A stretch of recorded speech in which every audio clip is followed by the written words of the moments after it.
Panginoon, yung tanong nyo, lahat ba tama ba?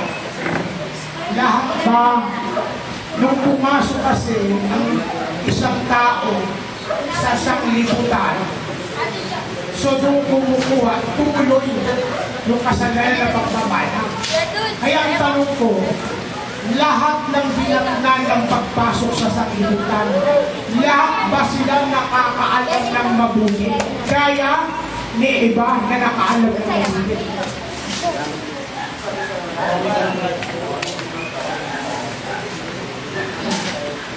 Lahat ba nakaalam ng mabuti? Yung pinasahan naman sa Kaya, alibores question mo. Sorry alibores question kasi ni. Kung tinatanong mo ko lahat, lahat ka mamamatay eh. Diba?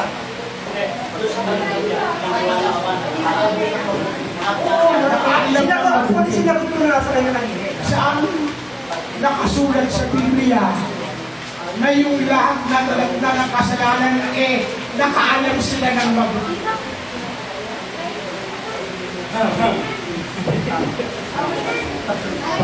Ay, baliro yun ah.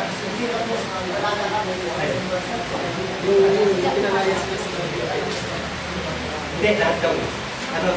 Tapos na eh. Kumbaga, future na yung sinasabi nito. Yan, ano yan? Nagsabi mga tao. Oo. Hindi, yun na natin. Ganun na.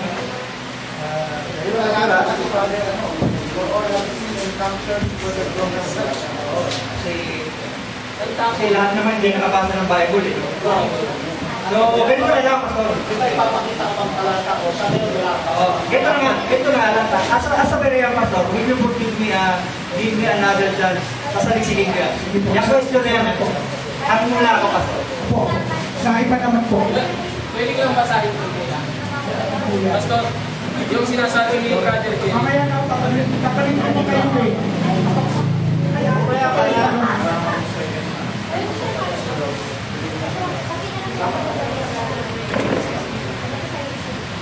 Sige, kapatid, medyo dumikit na po yung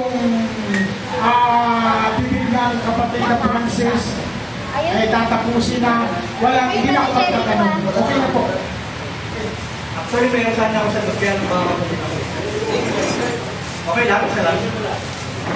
Sige, sige. Sige lang, sulit mo na. Sa lugar. Okay, thank you. Sige, saan? Sana siguro mo rin. Okay. God bless you, brother and sister. Baka sa kayo. Alam, dalag nyo ang kapayapaan. Hindi kayo nakapag-po. Hindi na po. Okay.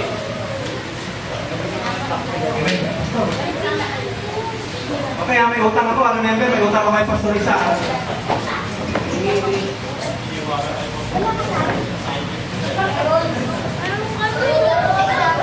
Okay, so yan kayo. Tatanong pa sana sa Pastor kay Brother Freddy. Pastor, okay lang ba kung babasahin ko lang kung ibang minute lang? Kapatid na, tayo muna po.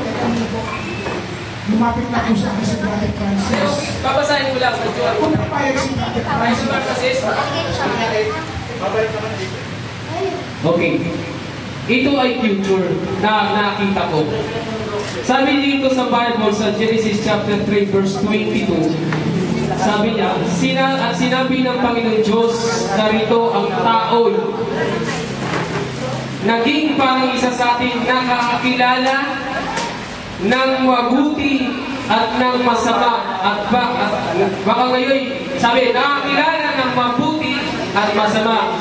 So may pinapakita dito ang Diyos, yung tao'y may future na sa ating hanggang ngayon, ayaw man natin isipin at hindi, alam natin ng mabuti at masama, kahit yung ita.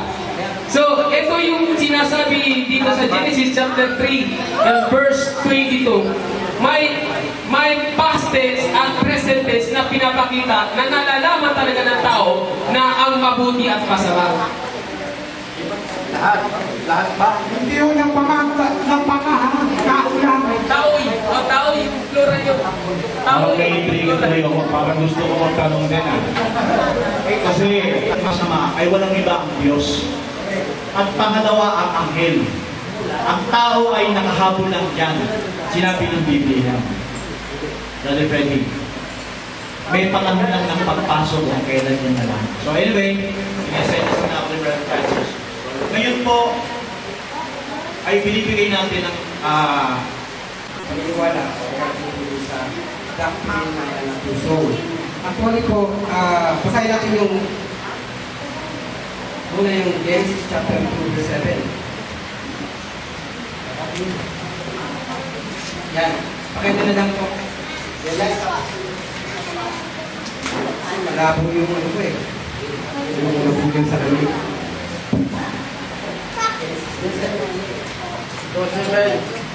For man of the dust of the ground and breath into his nostril the breath of life, yan.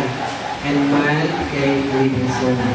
So, nung hingahan ng Diyos ang tao, masabi roon ng Bible, ang tao daw po ay naging kaluluwang buhay. So, naniniwala ako na ang tao ay may soul. Lahat ay may kaluluwa. Pero may mga lumalabas kaya sinaaral na puso. No? Saan lumabas yung aral na yon? Sa mga anti-believer din. No? Kasi merong binanggit po ang prophet, so tama naman yung ano ng prophet, sa problema nga lang, yung pagka-interpret or pagkaka-unawa ng mga ibang believers. Dito po sa soul in prison, sabi dito ng propeta, ayon sa propeta kasi, ang soul, sabi dito, now the soul of man is not the body of man. Now the soul of man is not the body of man. It's the soul, sabi ng prophet. The soul is something that's the nature of the spirit, and then when the nature of the man. Now, it wasn't that your body died, it wasn't your spirit died, it was the nature of your spirit died. Yung namamatay daw po, yung kalikasan ng espiritu. The nature, which is the soul. So, sa prophet, ang paliwanag niya po tungkol dun sa kaluluwa ay yung nature ng spirit. So, malinaw, no? Hindi po ako naniniwala, hindi po ako tumatayo doon sa ibang aral na may dalawang kaluluwa ang tao. Isa lang po yan. Tama? At ako naniniwala na yung spirit at saka yung soul, isa lang po yan. Kasi doon po sa 1 Peter chapter 3, nung nangaral ang Panginoon doon, ano, sa 1 Peter chapter 3 verse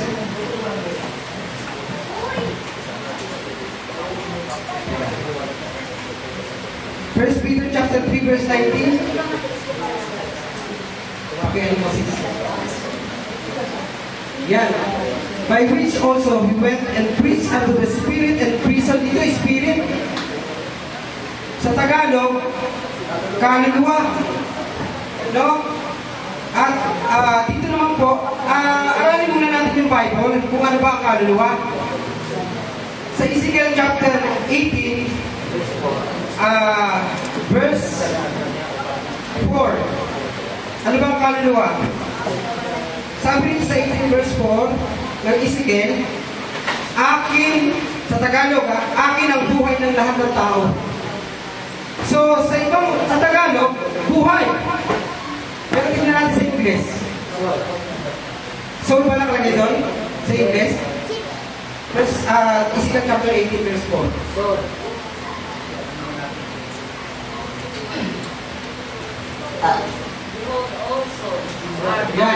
Behold, all souls are mine, and the souls of the Father, so also the soul of the Son is mine. So, ang soul dyan, dito sa Tagalog, buhay, yan naman ay kaluluwa. So, ano pa po ang kaluluwa? Pag tinanong natin ang salita ng Diyos sa Biblia, merong binabanggit naman na ang soul ay tao. Saan po yan natin mababasa?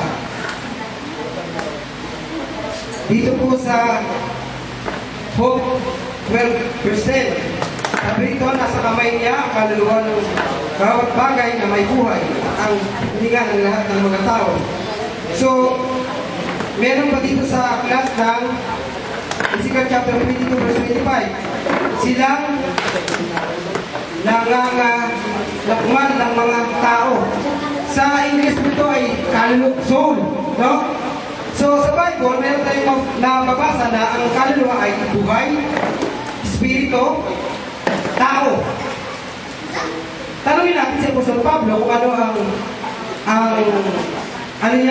pananaw niya pagdating sa kaluluwa. Dito po sa Roman chapter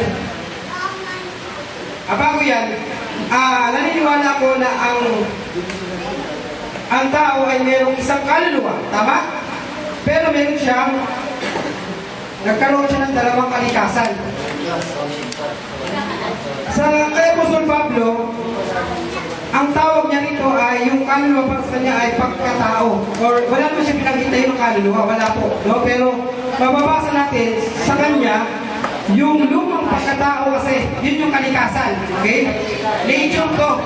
Sa prophet, nature. Kaya Apostol Pablo naman, pagkatao.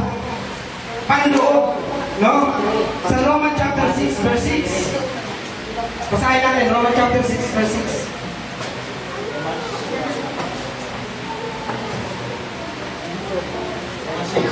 Apo.